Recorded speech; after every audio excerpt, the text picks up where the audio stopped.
All right. Welcome, Brad. Let's Thank you. jump right in. How you doing this morning? Yeah, really, really well. Thank you for asking. I feel like it is a beautiful day here. I'm in Bedford, Nova Scotia, and the sun is shining. Birds are making noises. It definitely is a new season, which I am welcoming. Awesome. I'm loving that too. I'm feeling the sun shining through. I'm also in Nova Scotia. So, just to update you listeners, Brad and I met on the West Coast in Vancouver through some mutual friends. And then we both, unbeknownst to each other, moved over to the East Coast in Nova Scotia and discovered we were both putting out content and helping people and doing the entrepreneurial thing and went, hey, this is kind of cool. We should connect. And so we've been enjoying exploring each other's work and understanding how those dovetail. I'm Hmm. Shiloh Miner. I'm a love and relationship coach for women who want to have a really amazing love story, but just don't know how to get there, right? Usually you got a good man, things are not terrible, but you're like, you know what? The connection is lacking. The My heart and my soul is desiring more. And so those are the women I help. Um, and so I'm just going to go straight into it, Brad. Tell us what you do, who you help, what your focus is. Yeah, before I do that, I'll just say so much of what you just said just resonates with me. And obviously, I'm not diving in depth with my clients, both male and female, as far as their relationship is, but I really do love that the way you articulate it about this like fulfilling, like what is your vision, what are you compelled by, what do you want to be your reality. And I don't want to claim to be a magician or truly an expert at getting them there, but I really feel like I help people take the lid off of what they thought was possible and guide them down that journey. um, and I appreciate you asking what is it that you do. And I love this question because it's so nuanced. It's a bit nebulous, meaning it's a bit gray. But here's how I say it if I've got someone's attention for 15 seconds. Someone says, hey, so what do you do? I say, the reality is in 10 years, 65% of the small businesses that exist today, that means yours and mine, won't be here. They'll either be bankrupt, closed, non operational, no clients, they just won't exist. So, what I do is I help small businesses and their leadership groups avoid that through things like systems, processes, the mindset required, the specific coaching tools to help them not only avoid that reality, but like I said, take the lid off what they thought was actually possible. Oh, that's really confronting when you think about all these small businesses that don't really, have what it takes right now to sustain and to continue Mm-hmm. on. Um, who are the people that you love working with the most? Mm. That's a really fantastic question because I think old version of me, and this may resonate with you as well, when you first started your work and your entrepreneurial journey, I thought anyone, I like anybody, if you have disposable income, if you have the line Right. item in your P&L sheet, I want a piece of that. So I'll work with anybody. Now I really understand that one, if I try to help everyone, I help nobody. So specifically, I work with small business leaders. So whether you're a general manager or an owner or a C-suite executive, that would be the first sort of attribute that we tick that box. But second is someone who actually is interested in personal growth. And when I say personal growth, I mean for themselves in their life, but also in their business. And I said this twice now, and I'll say it again because I love this analogy of someone who feels like they've tapped out on their capabilities by themselves and they feel like if they bring someone in, that's the next step in them achieving X, whether it's success through financial or achieving any other targets they may have in mind. But I feel like I come in and I help take the lid off of what they thought was possible. And back to your question, and as I articulate that, the people that I find I have the most traction with is people that are actually open to being coached. And that isn't everybody. And hands up, that was myself for a long time as well. I had this chip on my shoulder thinking that I knew everything. So who are you to tell me what I need? Um, and I realized how toxic that was in business, but also relationships as well. Mm. Oh, so much that resonates with me and that I want to discuss. Um, this idea that the person, has kind of hit their ceiling, like you said, you take the lid off it. Um, that's what I often tell people when they ask me what's the difference between a coach and a therapist. Like, how is coach? Because there's a lot of overlap. It's not like they're totally different realms, Mm-hmm. especially when you're dealing with relationships. Like a relationship coach is using therapeutic tools in the tool bag, but I say it's just like an athlete, right? If you're an athlete, you have already trained. You already know how to build muscle. You already know how to build speed. You already know a lot about your game. You're like, I know this stuff. It's not that I'm a novice here, but I want to win the next championship, or I want to improve this specific aspect of my game. And I've tried, I've read, I've worked at it, and yet I can't turn that crank or this. And so, in relationships, it's the same thing. It's like, I want to have a greater emotional intimacy. Mm-hmm. Like, this is something that is in my blind spot or it's in my vision, but like, how do I actually get a handle on that thing? And so a coach, a consultant, somebody who comes in not as not in a sense of there's a crisis, my whole world is falling apart. I mean, yeah, you might have some pain points, but you're not collapsed, right? You're not needing triage at this moment. Mm-hmm. um, can help you achieve something that you actually truly cannot and will not achieve on your own. Yeah, I think again to that, so beautifully said. And I use sports as an analogy so much in my life and in my business.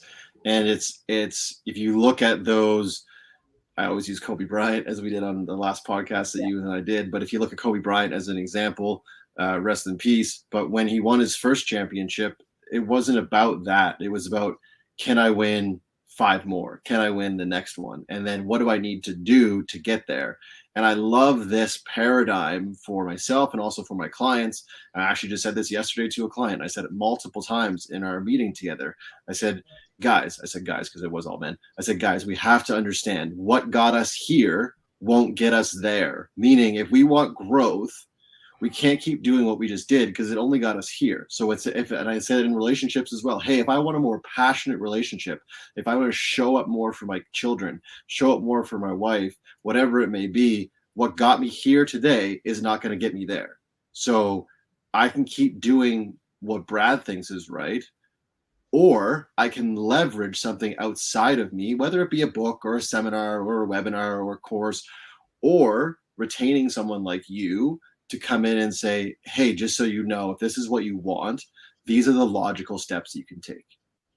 And it's almost like you said, yeah, you did this kind of like key unlocking. I don't know if you were consciously doing that, but that's almost like what I feel a really great coach does is they have the key, they give it to you, you turn it, and you're just blown away by what is actually possible. And on that point, I just want to say for anyone listening and reiterate to myself, nothing special or nothing of true value, as far as I'm concerned, is achieved alone. Hmm. And if you have the ability to, whether it's resources, things like money or time, to invest in you taking your quote unquote game, whether it's your relationships, your business, or your physical game, like in sports, to the next level, the best thing you can do is ask around who is an expert, who's a pro at that one thing, and bring them in on your team and just ask questions and absorb and be a learner every single day. I like that. I agree that it's better together. It's always better together. Whatever Mm, you're trying to do, it's just always better together. And that turning gesture I did, it's interesting because it is the key, but the concept that I'm always trying to describe, you use the word is leverage, is that you can be over here in the periphery trying to affect change in your life, in your business, in your relationship, but you're skating the surface. You're dealing with the tip of the iceberg. And so you could be working very hard and you're diligently hitting it with whatever thing you think is important, but Mm-hmm. you're not at the point of most power. You're not at the point of most leverage. And someone who has guided someone else in that same realm can tell you right now that's not the point of most leverage. Like while you're really, your intentions are good and you're working really hard, you're going to burn out there. Like that Mm-hmm. is going to be you working and working and working and saying, why is nothing happening? Why am I not getting the traction I want? Right? Whereas someone who is a mentor, or, like you said, it can be any source. Sometimes it's a book you read and then you go, okay, that's because I was actually barking up the wrong tree. Like Mm-hmm. I have the skills and ability to do the thing. I just didn't know which was the thing I should do. Right? Yeah, absolutely. And it could be something as simple as a quote. I can reflect back to my bedroom as a kid, and I don't know why this is my reality, but it has always been that way, where I'm just fascinated by quotes. And I don't know whether it's Dr. Seuss or Jim Rome or anyone that has decided to say anything of value. And I can remember on my wall on one of those erasable calendars, I had this quote, and it's maybe 20 words. And it was like that was such an impactful thing for me that caused me to change my paradigm. And I didn't pay for it. I didn't seek out any help, but it was just there. And I think that's so beautiful as a um, an analogy for us to look at it. You don't have to go and spend thousands of dollars, nor do I want to discourage you from doing that if you care to do that. However, it doesn't have to be that way. If you're open to learning, just look around you, and I believe that there's signs everywhere that can help you achieve whatever it is you're looking to achieve. But going back to what you said, um, you didn't say this, but here's my interpretation of it. Talking about leverage, I feel we all have two resources, most of us in North America, especially time and money. So time is probably my most valuable resource that I have as a 40-year-old man, father of two, running my own business. I have to be hyper vigilant with my time. So if time is the number one resource, is sitting there and reading 25 books on how to grow my business the smartest use of my time? Or is finding the best mentor or coach that I can actually afford and aligning with them and expediting the whole process? And I forget who said this, but it was years and years ago. Give me the right lever and I can move the world. That's so true. With the right Yeah. leverage, you can achieve anything. So if it is within your capabilities to align with someone like Shiloh to achieve whatever it is you're looking to achieve in your relationship, or align with someone like myself from a business standpoint, I highly recommend you do that. Not to pump our own tires, but it's just leverage what's out there. And when you do that, you truly expedite the process, and you're also learning from people that have been in it for so long and hear so many of those recurring challenges or pain points, like you said, and we can probably expedite that process of moving you past or moving you through that quote unquote issue. Yes, the time thing I resonate so much as being in exactly the same phase of life as you, 40-year-old, two kids running a business. Yeah. um, the sense of urgency and the sense of life being short has suddenly and potently just at the forefront of my consciousness all the time. I'm Huh. like, this is my short life. Like I don't want to waste it. I don't want to either waste it in stories and complaints. I don't want to waste it in fear and lethargy. I don't want to waste it um, in any way, in somehow wallowing or avoidance, right? Not that I'm a proponent of you should always be up and you should always be working, but for me, what I'm seeing as honoring this life is experiencing it deeply. Mhm. Like I have the temperament and the tendency to speed over the surface.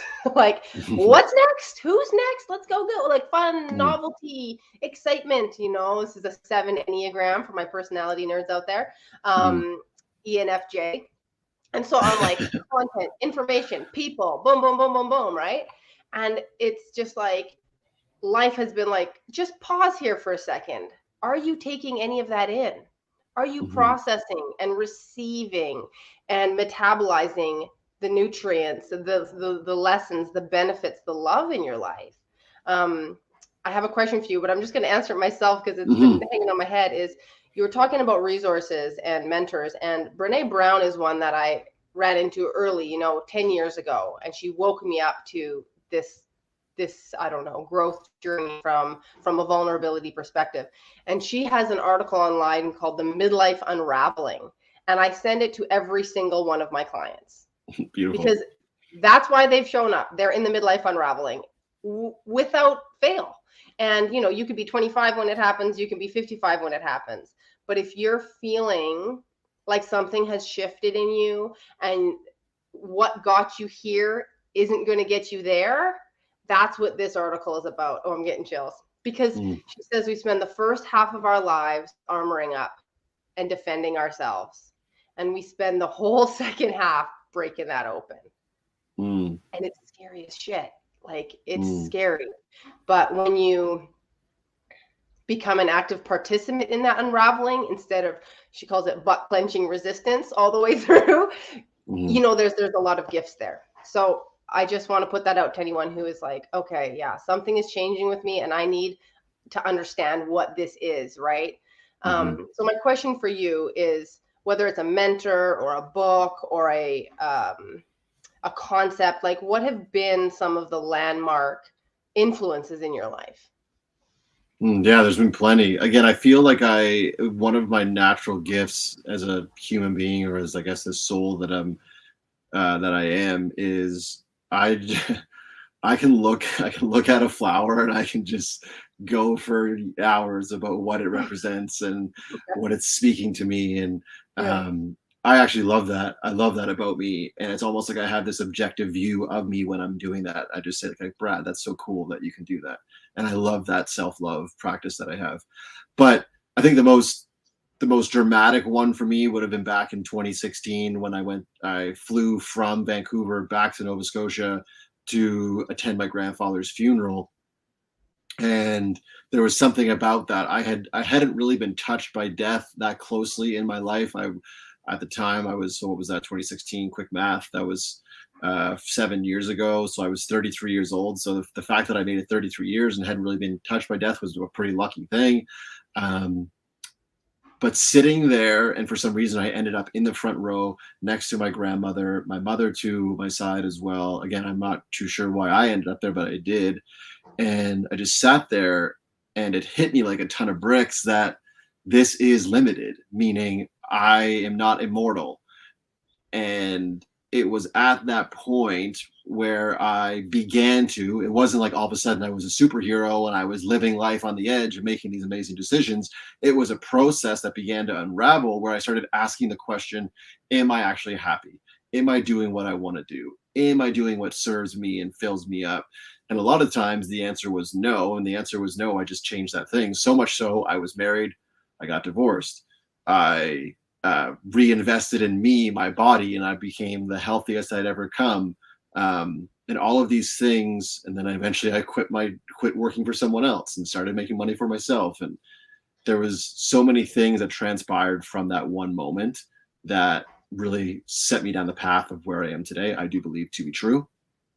And then lately, the one thing that I keep touching base with, and it's so interesting that you said it, and I'll paraphrase because I'm not sure how you put it, but this idea again of mortality. It's, our time is limited. And I love the Stoic philosophy of memento mori, which essentially translates to, or Marcus Aurelius' translation of it was, you could leave life right now, so let that dictate what you say, think, and do.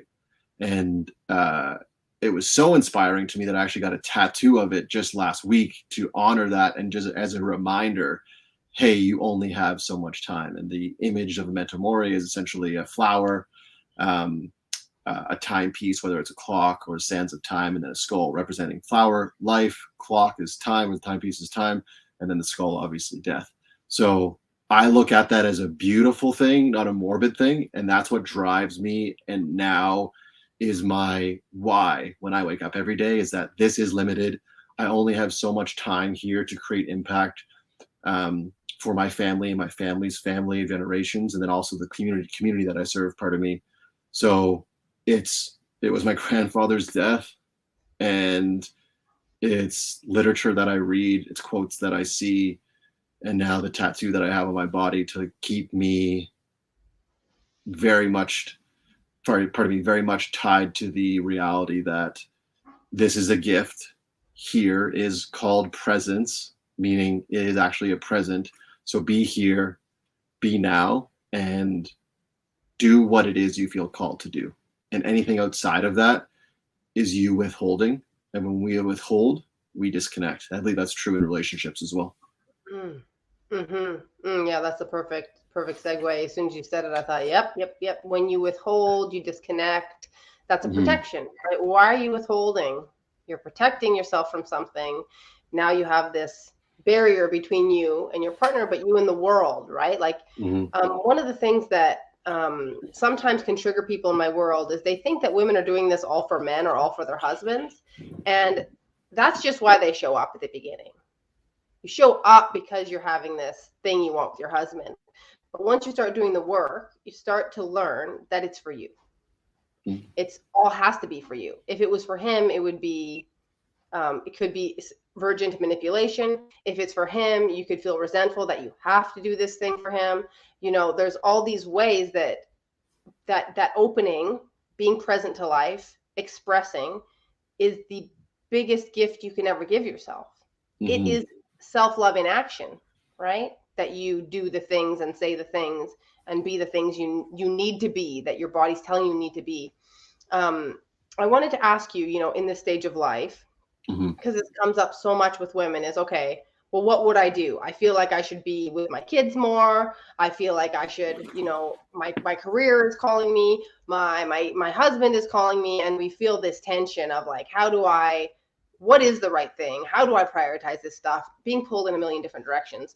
And as a man who's conscious about that, I know your kids and your wife are really important to you too, and only share, of course, what you're comfortable sharing, but what does that look like in practice? How do you order your life in such a way to honor those deep priorities? Yeah, I appreciate you asked that. That's a fantastic question. I feel like so my wife and I both work out of the home. She's upstairs in her office. I feel like going to get her and having her answer this because this is Do one it. I really do. Yeah, she would not be happy. She would not be happy with me. That is not That's true. her Just throw it on Enneagram. camera right Yeah, now on camera. yeah. No, that would not be good. So I'll answer for me. Mhm. Uh, it's just I'm not confused about my priorities. I I know my top three priorities. And the moment that I stop living in alignment with that, it's really loud to me. And it's the same thing of looking at that flower and saying it speaks to me. There's something about me understanding through whether it's vibration, energy, whatever you prescribe to, source energy, call it whatever you want. When I'm out of alignment of that, it's loud. And I realize that I'm the one in control of that. Now, in saying that, it's not always easy. And I'm so empathetic to everyone in their situation because I know nothing of your reality. I don't walk in your shoes. And maybe you do feel overwhelmed. Maybe you do feel pulled in so many different directions. And I can't do anything but believe that to be true for you. However, I would just ask for you to create a space. So this is an actual practical practice where you create a space and you sit down with a blank piece of paper and you just write about what do you value the most? What is the most important thing? So for me, to give you an idea of mine is my health. Health is number one, above my partner and above my children. They would be 1A, right? So it's 1 and 1A. So it's kind of discernible. But if I'm not healthy, if Brad isn't right, then I cannot categorically show up for them. So part of my value system is me being selfish first. And I actually love whenever I find myself identifying in a moment as Brad, not as dad, not as partner or husband, not as coach, but just Brad. And for me, it's generally when I'm doing something physical, whether it be playing hockey with my buddies or at the gym lifting weights or out for a run or a morning walk. I'm I'm nothing at that point. I don't have a title. I'm just me. And when I do that, it truly serves me and sets me up for success in other aspects of my life. So I know that those things as well are just titles. They don't define me. And I'm going to move through those with as much intention and attention as I possibly can. So when it's time for me to be a dad, I'm not always great at this, but when it's time for me to be a dad, I'm just being a dad. I'm not also being a business owner. I'm not also being an entrepreneur. So I'm not checking emails and sitting down and doing puzzle with the kids. I'm just doing a puzzle with the kids. And when I'm with my partner, I'm just with my partner. Again, this is like when I'm batting 10 out of 10, it's great. I'm probably more like a 7.8 or an 8. This is a constant process for me. But I also would encourage those of you who feel like you're so challenged by this because there is so much going on in your life is have empathy for yourself as I do for myself. So when I am a 7.8 out of 10, I don't beat myself up and say, wow, what a terrible dad you are. You were just on your phone. You're supposed to be engaged with your kids. I recognize it. Again, I have an objective view of myself and say, hey, you messed up. You say this is a priority. You weren't acting in accordance to that. So guess what? If you're really lucky, tomorrow you'll have another opportunity and just do better. And I do it from a place of love, not from a place of shame. So I just am hyper aware of when I am doing something, am I fully doing X? Am I fully owning that title or that role at that moment? And if I'm not, I need to course correct.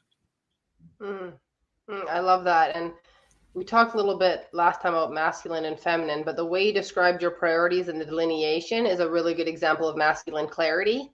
Like you're like, I'm not confused. It's like this. We do this, right? I don't always do it perfectly, but that's what it is. And this is a gift to the feminine because women have a very hard time, the feminine, but women who are feminine have a very hard time pulling everything apart. It does this all the time. We try and then whoop, it just keeps doing it.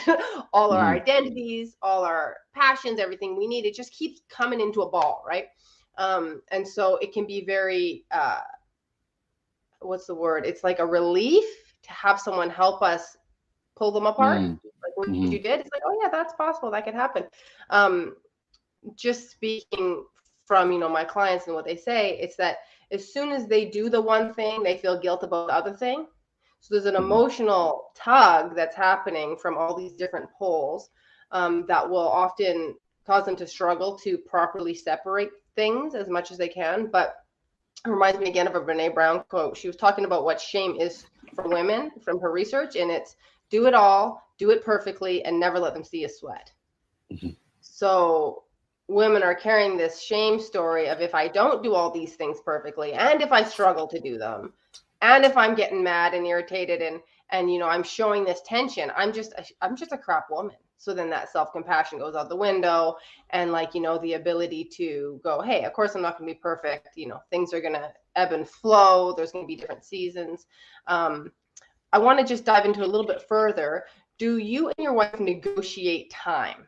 Because to me, in this 42 kids, time is like the precious resource, right? How do you make sure that everybody's able to prioritize themselves so clearly? Yeah, you know what? We've gotten to a point where I feel like we're almost in a state of flow. And I don't say that to be dramatic or beautiful because it's not always. But I feel like there's an understanding. We as a unit, as a family, we understand each other, and we don't question it. And there doesn't have to be any conversation about it. We just understand for dad to go and be Brad, he needs to wake up at 4 a.m. For mom to go and be Lindsay, she needs to have an hour to 90 minutes in the morning of serenity, just her time. And I think going back, we kind of punched our way through that and probably struggled a bit and felt pain points. But now we're in an understanding, we're in a reality where that's just our flow, where that's just our, I keep saying reality, that's just our reality. So right now, as you ask that question, it's really important because I'm experiencing growth in my business at a really rapid rate, which is changing my ability to show up as often for, say, our kids. So it wouldn't be strange 2 months ago for after dinner, my wife to take an hour to answer some client emails. and then I would just hang out with the kids and we would kind of, play or do something while mom did that. Now we have to go, okay, well, now dad's got a lot more work to do as well. So how does that work out? Because we don't have a TV. We can't just pop it on and put our kids in front of it. And no shame if that's what you do. But we just don't have that capability. So we're going to have that conversation again. And as I say it out loud, I realize it's going to be a bit janky, meaning it's going to be a bit sloppy and painful at first. But we got here where we are at today with things like our morning routines, especially understanding each other's needs and priorities and just facilitating that. So it isn't a conversation that we've had in a while, but you bringing it up makes me realize that we actually do need to revisit it again, because I'm having more demands on me and my time. So we're going to have to work through that as a couple and as a family to make sure that we are still staying true to our individual value systems, but also our collective as a unit. Yeah, I love that. I hear that, that this is just my reality. That's the result of two people expressing themselves and expressing their needs to the point when you both know each other so well. It's just like given. Brad needs this, Lindsay needs this.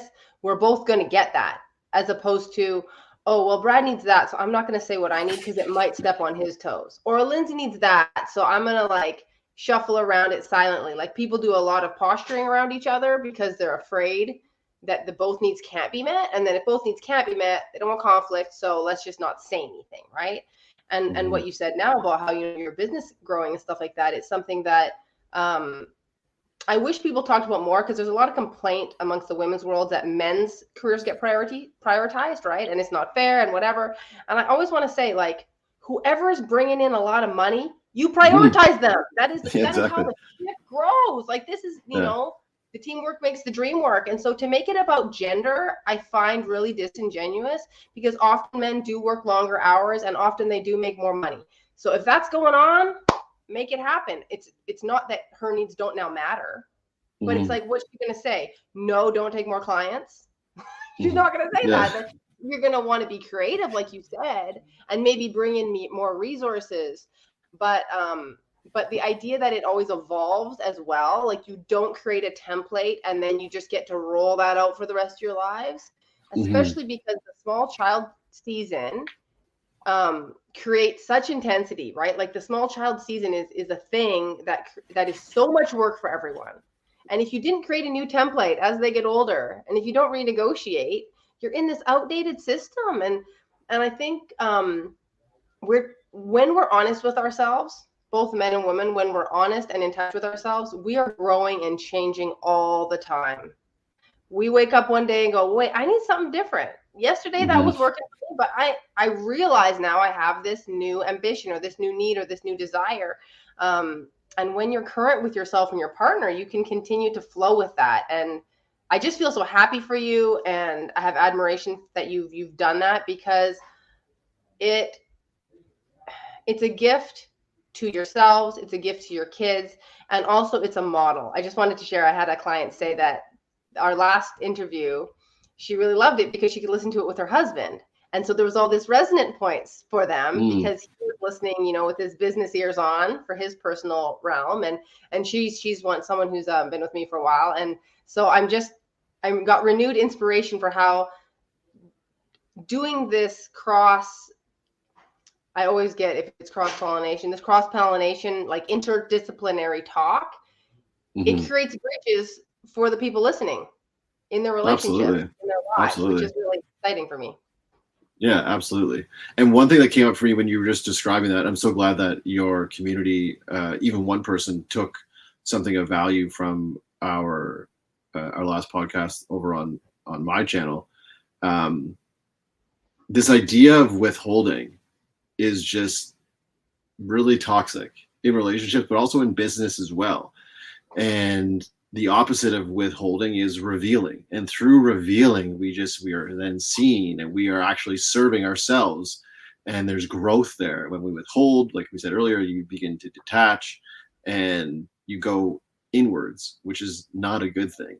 And I want everyone listening to this, and this is me speaking to Brad as well, is like, understand the consequences. And again, I don't do this perfectly, but I recognize it now more so than ever. Understand the consequences of when you withhold, and understand the consequences of when you reveal. When you reveal, you are doing that. You're revealing yourself. Are you supposed to reveal yourself to everyone, to the barista in the morning? Maybe not. But if it's important enough to you to share with your partner, you are doing a disservice to your relationship. I would say you're undermining it if you don't reveal whatever it is. And whether it's, you're hosting a dinner and you really want this person to come, but your wife is, I don't want to sound stereotypical here, but your wife is like, she's planning the meal and she's managing the table, and you want to add this one person, and that would throw the seating arrangement off. You withholding that is going to cause something negative, toxic, whatever it may be within you. Whereas what is the consequence of you revealing that? Hey, you know what? I know we're hosting dinner on Saturday night. I would really love for Shiloh to come, and she's going to be in town. What are your thoughts on making an extra seat and room? Like, what is the actual loss there? And when we reveal ourselves, when we show that we're open to being true to what's within us, we're going to then get that back. If you want love, be love. If you want openness, be open. If you want X, it's a law of nature. Every action has an equal and opposite reaction. If I give you love, you're going to give it back to me. And I believe that to be true in life and in business as well. Yes. This theme of revealing is absolutely what's been highlighted in my work in my life lately. And I want to reveal that I don't do it perfectly either. And I'm very conscious of how, people who are watching and going, oh, wouldn't it be great if, my husband did this or my wife did that? And you can get this comparison thing as though we're always, just vulnerable, open heart, calm, and it's like, no, we're having a conversation right now about the thing. We're not in the storm. We're not in the mix. We're not in that moment when, people are projecting and tempers flare and we get stressed. And so I just want to really highlight that this is a practice. It's a commitment to going there. It's like, that's what I think of it as. It's like, oh, there's something I'm afraid to do. I'm going to go there. Right. Oh, there's something I'm not sure if I can say that.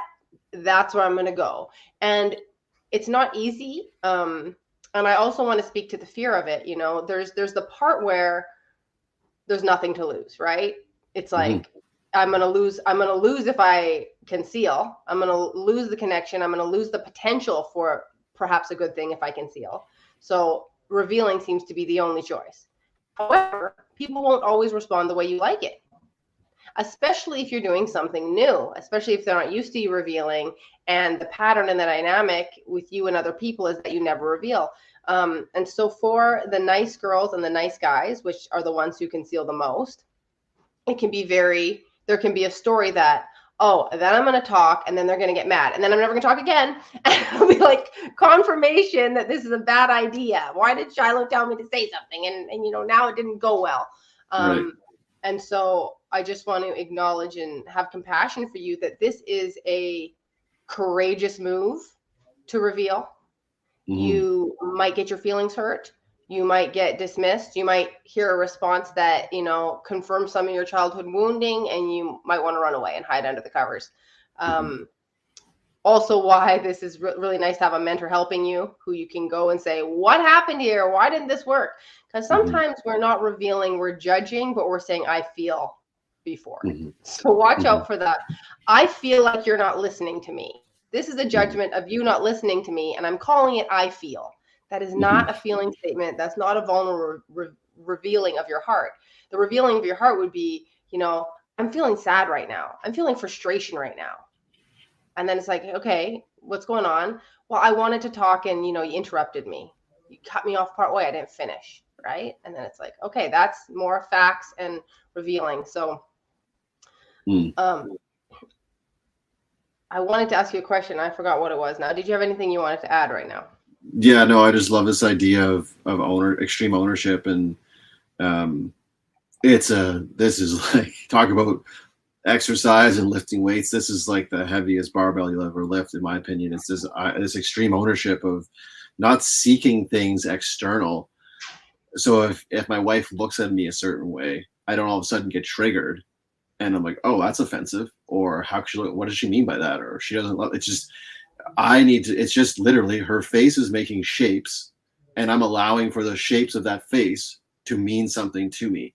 And I'm coaching a really high level COO right now of this multi-million-dollar business. All these things sound really cool, but it's just to paint a picture, give you context of the individual I'm working with and what I've coached them to do. And what I've coached them to do is be a lion. And what I mean by that is a lion is always a lion. A lion is never not a lion.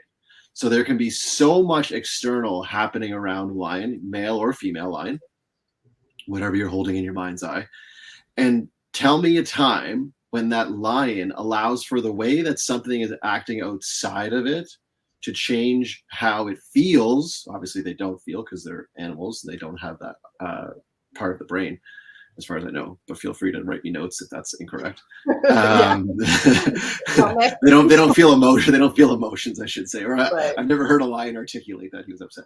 But right. The point I'm trying to make is we are a superior species. We have the ability to sit and say, whoa, that's interesting. I'm triggered. The way that Shiloh just spoke to me is making me feel a certain way. And do I want to take that on? Or do I just want to, and you think you said it in my podcast, was contain it, right? Almost exercise it, digest it through your body, and just ask yourself, like I do this client, are you still a lion in that moment? And if the answer is no, then you've allowed for something external to cause you to act a completely different way. And I don't know about you, but I find lions to be beautiful. They are stunning creatures. And I love the beauty in that state that they are. And this is all animals as well. Like a bird is never a bird. It doesn't walk around thinking it's a giraffe. So why is it that we as humans complicate things and try to be so different? I am not a husband. I am not a father. I am not an entrepreneur. Those are roles that I hold. And whenever I'm engaged by someone on the external and they attack or challenge those identities, then I begin to get my back up and go, whoa, I'm really good at this. Like, why can't you see I'm good at this? But letting all that go and understand that I'm just Brad, and these are just roles that I play. And this Shiloh is just, like I said, her face is just making shapes. It doesn't mean anything unless I want it to mean something. And I think that is, again, such heavy work to do, but so powerful in a boardroom. And I love this, the work that we're doing together, you and I love this analogy of the boardroom and the bedroom. What works in the boardroom actually works in the bedroom, and vice versa. And detaching yourself from the external and just staying within yourself. And if that reference works for you, just always be a lion or whatever your animal is. And when you're not, ask yourself, why? What just happened? And you mentioned childhood trauma. We all have it. I have some. I'm sure you have some as well. And it's just understanding, okay, that's a wound that I still obviously haven't forgiven to work through just in general. And it's coming up for me right now, but it doesn't serve me. It's not allowing me to grow. And having the high level of awareness to recognize that, as opposed to just responding to it in a way that isn't conducive. Sorry, that was a bit of a rant. No, that's great. And this is the pulling the pieces apart, like pulling apart what you did, how I felt, the roots of that feeling, the response I'm going to choose, instead of just, you're being a jerk. You're looking at me bad and I'm pissed, which is, all that's just enmeshed, right? Yeah. And that going, oh, Brad said something out of character perhaps. And I had a feeling that happened in my body, which was attached to a thought of, I probably pissed them off. Or, people will have self-blame. I screwed up again. Other blame. Other people are such assholes. Why are they, jerks? Mm-hmm. Or, I shouldn't have shown up today. Right? And usually people tend to one of the three sort of habitually, right? And so when you're an outside observer, you can see this person tends to that habitually, but inside their head, that's just the reality. You know, they just keep screwing up and pissing people off, or other people are always jerks to them. And why do they keep getting taken advantage of? Why is the world such a dangerous place to be, right? And so one of the biggest benefits I've had in the therapy that I take for myself is people point out your blind spots. And because they're your blind spots, you by definition cannot see them, right? Yeah. They're stuck back there.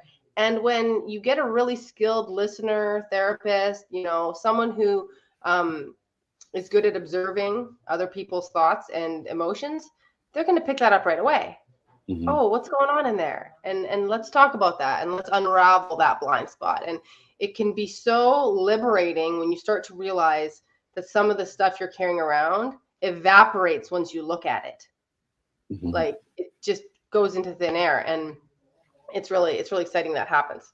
And so what I wanted to ask you is, what is a transformation or a growth or an achievement that you facilitated with one of your clients that just you'd like to share today? Thank you for that opportunity. And this one's super easy for me because it's fresh, but also because it has nothing to do with business. And I think that speaks so much to the work that I hope to facilitate for my clients. Is yes, I want to help them achieve business growth, and yes, I want to help them achieve priorities and rewrite their mission statements and understand their why and align. All those things are true. But when I see someone show up in a new way, so what I call a new way of being versus an old way or a current way of being, is just such a beautiful thing. And I won't use any names, but this person has taken a massive amount of responsibility for their health and wellness. And they're in a very, very demanding role in a very busy business. And for a long time, my understanding is that hasn't been the reality. They've been prioritizing work over themselves and their ability to, perform at a high level from a health standpoint. And I had an email sent to me, I think it was 6 o'clock in the morning a few weeks ago. It was freezing cold out, and I don't own any of this, but I'll just use this for context. So I go walking every morning. I should say every morning, as much as I possibly can, outside of the kids keeping us up all night. And she knows that this person knows that I do that, and she's been watching me do that. And she asked me about it, and she sent me a image via email at 6 a.m. in the middle of a week. It was pitch black, and all I saw was a headlamp. And she just said, "Just so you know, I'm out for my walk, and you've inspired me to change my life." And I was just like that. I just wrote back to her, and I said, and I think I even posted it on my social media. I said, this right here is worth more to me than any key performance indicator. This is worth more to me than any paycheck, any trip, anything associated with my business. Was that moment where just our interactions, again, I don't own any of it. She's the one that woke up. She's the one that got the headlamp. She's the one that put her shoes on. She's the one that did it. But just seeing the impact that we can have on people when we show up to serve them beyond what they believe we were there to do is such a beautiful thing. So I'm so proud of that moment. I'm not sure if pride is still one of the 7 deadly sins. I believe it still is, but I'm so proud of that moment. But I'm more proud of her. And that, to me, to date, I've been in business now for 5 years. Unequivocally, the coolest thing that I've bear witness to. And it's not about big revenue, and it's not about achieving X goals on a bottom line. It's about that one person who decided to prioritize their health and wellness because they know that they will not be able to serve their business, their community, their customers, their clients if they're not well. And that was just, like you said earlier, almost, it gives me goosebumps. Thank you for sharing that. I my belief, which sounds like you share, is that everything comes from inside anyways, right? And the people who do this work, the kind of work you and I do, I believe the ones who are good at it, we're all kind of doing the same thing, right? People come in the door for different reasons, for different goals, for different ambitions. But what they should leave with is a different way of being in the world. Absolutely. And to feel inspired and empowered in their own capacity to transform themselves. Mm-hmm. I kind of got goosebumps from that too, because even when I said it to you, I used the word facilitate consciously, because we don't want to take credit for their hard work, and we don't take credit for their magic, and we don't take credit for, you know, the beauty they create in their lives. And they have asked us for help, and they have thanked us for the role we play. And wow, there's Yeah. no, it's such a high honor to play that role in people's lives. Yeah, and I can't even. I mean, I don't know. We could bring this person on and ask them, was it something Brad did or said? That actually is irrelevant to me. It really is completely irrelevant that my name is even in a sentence associated with that action. But it's just watching that person through the life cycle that we've had together in our work, and that was just. It wasn't even on their radar. It wasn't even anything they considered. And now that they're taking it upon themselves to do that, to adopt, and I'll share openly, I got an email from her last night. That's why it's so tough. I got an email from her last night, and the email said, "Hey, Brad, I didn't walk this morning, but I just finished a workout that she does inside, and I haven't done it in 2.5 years. And boy, was I sweaty, and boy, was I swearing out loud. And I want to go through the computer and hug her and say, everything else is irrelevant to me. Like, it doesn't matter. And I don't want to be flippant, but we complicate life, we complicate business, and we complicate relationships. And when I say we, I mean humans. It actually is really simple. Just do what lights you up, period. And I promise you, when you do those things, you are going to live a successful, however you measure it, joyful, energetic, inspiring life.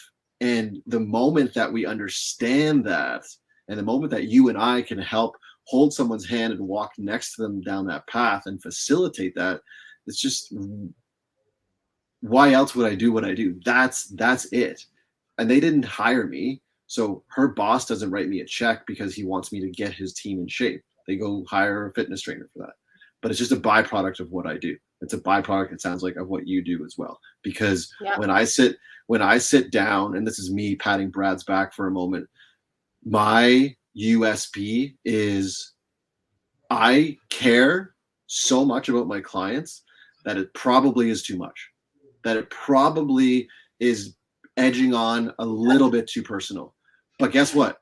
I don't care, because I look at you and I see, like I said at the very start of this, I see your potential, and I'm going to push you to that edge. You're going to be the one that steps over it, but I'm going to push you to that edge because I know, just like me, your time is limited. And while you have me in your life, we are going to move some things. And it may be unconscious or it may be conscious, but it's going to happen if and only if you're open to it. Right. It's funny that you say that. I got to share, my very first client got in the gym, and that was nothing to do with what we're doing either. It was just, what do you need in your life? I said, what's something that you've been wanting to do for a long time and you've been putting off? And she's like, COVID, my health, blah, blah, blah. And it was before COVID even, because COVID, anyways, she started going to the gym. And, like you said, we're like friends now. She's posting her progress. She's just been like this since that day. Right. Mm-hmm. And I wasn't there to be her fitness trainer and tell her what to eat and tell her how much to go to the gym, but she started prioritizing herself and the things that light her up, and it's changed her life. And now she's out there inspiring other people. She gets messages on her TikToks all the time, because she'll post her deadlifts and whatever, and people will say, you inspired me. I started working out because of you. And it's that mentorship of setting an example. Like your client said, you inspired me because I saw your videos of you walking in the morning. That ripples outwards. Like it just compounds itself and ripples outwards. And it's so cool to be part of that process. Mm-hmm. I just want to quickly just apologize. I threw my kids under the bus when I said I don't go for a walk when our kids keep us up all night. That isn't always true, but generally is. So Cole and Lena, if you're listening to this later on in life, I do hold you accountable for waking us up, just so you know. But I could. The fact is, they did keep you up all night. Whether you went for the walk or not, I suppose that's on you, but they were there screaming at nighttime. Yeah. No, that's funny. I totally resonate with that, and I always feel a little bit happy to speak with people who are prioritizing themselves and have small children, because there's a story out there that you can't, especially if you're a woman. Oh, you got Mm. small kids, just mail it in. Like, just wait for the season to be over. And that's actually what inspired me, because, I kind of had my breakdown slash spiritual breakthrough when my kids were really small. And a lot of the energy I got back was, it's just a tough season. Like, just don't expect so much of it. And I literally thought to myself, okay, so I'm going to mail in my happiness, the connection in my marriage, and all my inspiration for a good 5 to 7 years. Like, Mhm. absolutely not. There's no way. And so Mhm. I really, one of my deep beliefs is there's always a way through. Like, you may have real obstacles. Your kids might be keeping you up all night. You may have very little support with your children, and there might be only so much true time you can make for yourself. But that doesn't mean you can't move toward your dreams. It doesn't mean you can't change the way you speak to yourself, change the way um, you organize your life. Mhm. And I just want to really speak against this idea that it's just the externals. The externals are in the way. So just be depressed like other women and do some self-medicating, some wine, Mhm. whatever. Used to be Right. Valium, and complain on the internet. Like, that's not a good way to live. Yeah, and I think what comes up for me when you share that, and again, I really enjoy our connections. I think we could probably do 4-hour podcasts and actually like break this program, whatever this program is. It's just life is made up of stories that we've inherited. Stories about money, philosophies around love, and what's wrong and what's right. And I'm very conscious of that, or at least I try to be. I don't want to pedestal myself, but when it comes to our kids, and what philosophy do I want them to have around money, success, love, all of those things, and I have to understand that I am really, really, and I say I mean my wife and I, we really are molding these small human beings and their belief systems. And it reminds me of a conversation I had years ago when I was in a job. I absolutely hated it. And like it was just the antithesis of what you think Brad would be doing with his time. I remember I sat there and confided in someone who's in my circle, and they said, "How's work going?" And I said to them, "I absolutely hate it. And I'm probably going to quit." And they said, "Well, you can't do that." And I sat and looked at them and I said, "Why can't I? Like, literally, Right. why can't I?" And their belief was, "Oh, you have to work for a company for X number of months or years. So it looks a certain way on a resume." And I just sat there and I didn't allow for myself to be agitated more. But I Right. thought that's such a silly belief system. And it reminds me of what you just shared with when you're a woman and you now have offspring and you're growing these young kids and these young humans. And all of a sudden it's the belief that, oh, you know what? Just give it 5 or 7 years, then go back to loving yourself. Just who said that? Why did Right. they say that? Why did that become the common rhetoric? And that sounds absolutely miserable. Like Yeah. that does not sound exciting at all. And if that, I just want to tell you, if you are listening right now and you are in quote unquote that phase, don't buy into that. Like push against it. Anything is possible. If you want something bad enough, you will make it happen. Period. I love that. I love that. Well, as we come up to our hour mark here, I've really enjoyed all the twists and turns. Mm-hmm. Just want our listeners to know that Brad and I plan nothing. We go full improv, and it just makes it that much more fun for both of us, and we hopefully for you as well. Um, so, Brad, as we wrap up here, I would love it if you would share some advice. If there's some piece of advice for the kind of people who, end up reaching out to you and the situation they're in, what is something that you would like to say directly to them? Thank you so much. And thanks for the time. I really do appreciate the opportunity for us to connect in your space. I guess what I would like to say to anyone, and I've stopped apologizing for this and I've stopped giving it a name, so I'm just going to say it. It is that anything is possible.